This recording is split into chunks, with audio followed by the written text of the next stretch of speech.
চিল্লাচিল্লি শুনছি, কান্নাকাটির আওয়াজ শুনছি, হইচই শুনছি, তো কিন্তু ভিতর তো যেতে দেয় না, আর ভিতর তো ঢোকা যায় না, কারণ সিকিউরিটি গার্ড থাকে, আর দেখাও যায় না কি হইতেছে ভিতরে।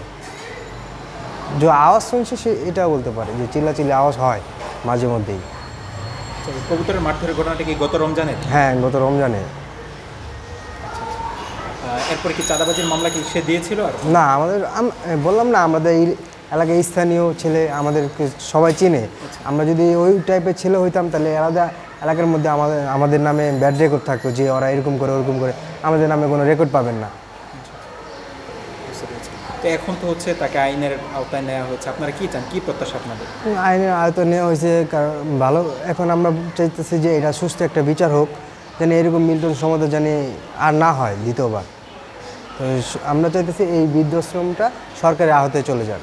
তার আচার তো তেমন একটা সুবিধার না, কারণ কিছুদিন আগে রোজার মধ্যে আমার যে একজোড়া কবুতর চলে গেছিলো ওনার কাছে, তো আমি কবুতর আনতে গেছি, মাগরিবের নামাজের পরে গেছি, আর ওনার যে লোকগুলা ছিল ওই লোকগুলা আমার সাথে এক কথায় দুই কথায় যে কবুতর আসে নাই, কবুতর দেওয়া যাবে না। আমি বলতেছি কবুতর পাশাপাশি বাসায় কবুতর আসতেই পারে।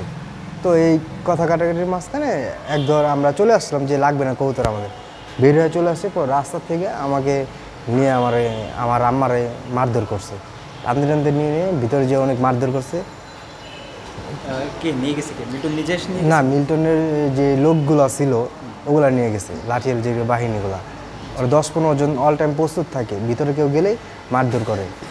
আচ্ছা আচ্ছা, আপনাকে মারধরের সাথে কি মিল্টন সরাসরি সম্পৃক্ত ছিল? মিল্টন উনি ছিল ওই জায়গায়? উনি দোতলায় ছিল। আচ্ছা। পরে যখন দেখছে যে মারধর হয়েছে, এলাকাবাসী সবাই যখন চলে আসছে, কারণ সবাই তো আমাদের চিনে, আমরা তো কোনো ফলস কোনো অকার্য করি না, না আমাদের সাপোর্ট আছে বিদায় ভিতর থেকে আমাদের এক আঙ্কেল আমাদেরকে বের করে নিয়ে আসে। উনি আসার পরে দোতলায় ছিল, আসার পরে বলতেছে যে ওর ত্রিপল লাইনে ফোন দিয়ে চাঁদাবাজির মামলা দিয়ে পুলিশে ধরা দিল, এই হুমকি দিয়ে আমাদেরকে বলছিল। এর আগেও এরকম করছে, অনেক শুনছি।